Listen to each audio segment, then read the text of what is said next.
an update on the IMF program, Mr. Speaker. Clearly, let me put it on record that we never derailed the IMF program prior to 2022. We were on track and we completed fully the IMF program prior to 2020, Mr. Speaker. And again, currently, the IMF program that we are currently on, clearly everything points to the fact that we are on track.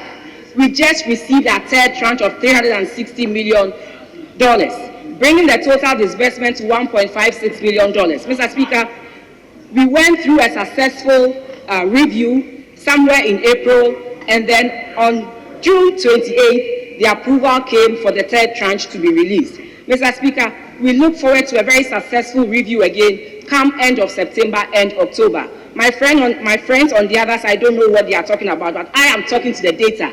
I'm not talking to their feelings, but to the data that I have in front of me, and it's consistent with what I'm saying. And so, Mr. Speaker, we are on track. We have not derailed with the IMF program. Unlike our friends who we saw derail the IMF program that cost so much to the nation way back in 2016. That is not what we are doing. We are bent on keeping, we are bent on staying within the limits that have been approved for us, and we are bent on agreeing and living within the targets that we have set for ourselves under the IMF program. Mr. Speaker, my minister also gave an update on the debt restructuring.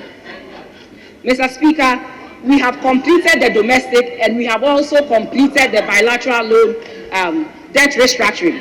That was around $5.1 billion and that saw us being given some debt relief to the tune of $2.8 billion from 2023 to 2026. We've also reached an agreement with our external bondholders, and that also saw the tune was 13.1 billion Ghana cedis, and we saw a debt stock relief of 4.7 billion, as well as a debt savings of 4.4 billion from 2023 to 2026. Mr. Speaker, this success is not just for the government of Ghana, but all Ghanaians. We have made significant savings and received reliefs to the tune of more than 8 billion Ghana cedis. And Mr. Speaker, we did this by openly addressing our needs. We did this by openly addressing our challenges and being truthful to the world. And this has resulted in us getting relief to the tune of about a little over $8.5 billion. Again, Mr. Speaker, my minister updated the House, telling the House that the IPPs, or the independent power producers, which was an abattoirs or the annex, we have been able to reach an agreement with 5 out of the 7 of these IPPs to restructure legacy arrears due to the way their power purchase agreement was structured initially by my friends on the other side when they were in government. Mr. Speaker, this will provide some certainty and give us some fiscal space over the life of the PPAs, and as well as guarantee a reliable supply of power to the nation. Mr. Speaker, year on year, total revenue and grants grew by 24.1%. We saw total revenue climbing to 74.4 billion Ghana cedis, and we also exceeded non-oil tax revenue by 2.1 billion Ghana cedis. Mr. Speaker, in an election year,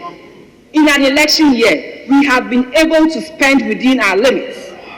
We budgeted 104.8 billion to be spent from January to June in 2024. But we have spent 101 billion. Below, we have made some savings below 2.9% savings below what was actually budgeted for. We are bent on living within our means. We are bent on making sure that we don't go over and above what has been proposed for us. Mr. Speaker, with all this good and fine and progress that we are making, we came to this House not to ask for a supplementary budget, but rather to reduce the appropriation that you gave to us from 259.1 billion Ghana cedis to 237.4 billion Ghana cedis.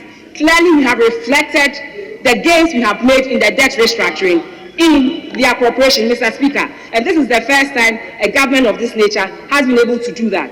Again, Mr. Speaker, in conclusion, Mr. Speaker, I want to assure the House that with a mindset of possibilities, we are going to make sure we stay on course on the implementation of the IMF program. We are going to make sure we stay on course on the expenditures approved for us. Mr. Speaker, we are going to make sure we stay on course in optimizing the mobilization of domestic revenue. we are going to make sure we stay on course to implement a growth strategy that is anchored on supporting SMEs. Mr. Speaker, we are going to make sure we stay on course in disbursing 1.5 billion Ghana cedis to claimants of the defunct asset management companies on humanitarian grounds. Mr. Speaker, let me state it again, on humanitarian grounds. And lastly, we are also going to pursue an inclusive approach to economic management where everybody matter on this table. So, Mr. Speaker, the fact remains that we have performed well, we have made progress, and that seems to confound a lot of people. But, Mr. Speaker, I must say that we did this together. This progress is for everybody. It's for all businesses. It's for the people of Etiwa East and the nation at large. Mr. Speaker, our future as a nation is brighter with the NPP government. Let us protect this future for the sake of our people. Mr. Speaker, thank you very much for the opportunity to contribute to the statement made on the floor.